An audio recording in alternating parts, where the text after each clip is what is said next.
मध्य प्रदेश का एक दुर्गम गांव कुसमार। गांव के बाहर एक ऊंचा टीला था जिसे सब काला टीला कहते थे।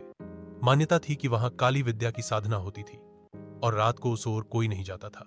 नैना शहर से आई एक युवा रिसर्चर जिसे तंत्र मंत्र और लोक कथाओं पर रिसर्च करनी थी। गुरु भैरवनाथ गांव का एक अघोरी जो काले टीले पर काली साधना करता था। नैना ने काले टीले के बारे में सुना तो उसमें गहरी रुचि जगी। उसने गांव वालों से पूछा पर सबने मना कर दिया। एक बूढ़ी औरत बोली, बेटी वहां गए लोग वापस नहीं आते, उनकी परछाई भी नहीं मिलती। पर नैना ने सोचा डर लोगों को अंधविश्वासी बना देता है। और एक रात वह अकेली उस टीले पर चढ़ गई। टीले के ऊपर एक टूटा हुआ मंदिर था जिसमें चारों ओर राख, नींबू, लाल धागे और इंसानी बाल बिखरे थे। बीच में एक काला मंत्र मंडल बना हुआ था। नैना ने कैमरा निकाला और तस्वीरें खींचने लगी।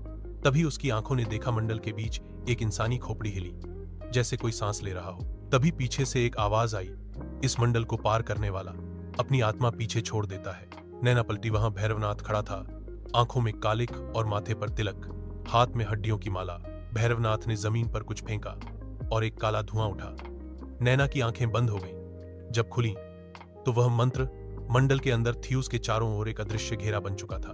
भैरवनाथ बोला, तू ज्ञान ढूंढने आई है, लेकिन यहां जो मिलेगा वो सिर्फ शाप है। नैना ने डरते हुए कहा, मुझे जाने दो। पर भैरवनाथ ने मंत्र पढ़ा, कालस्य आह्वानम करोमि, आत्मा समर्पयामि, और नैना जमीन पर गिर गई। उसकी परछाई अलग होकर मंडल में समा गई। गांव वालों ने देखा, नैना वापस तो आई, लेकिन अब वो वैसी नहीं थी। वो चुप रहती, आईने में देखती तो रोने लगती। बच्चे उसके पास आते तो अचानक डरकर भाग जाते। फिर एक दिन मंदिर के पास एक तांत्रिक ने कहा, यह लड़की अब वही नहीं, इसके साथ इसकी परछाई नहीं चलती।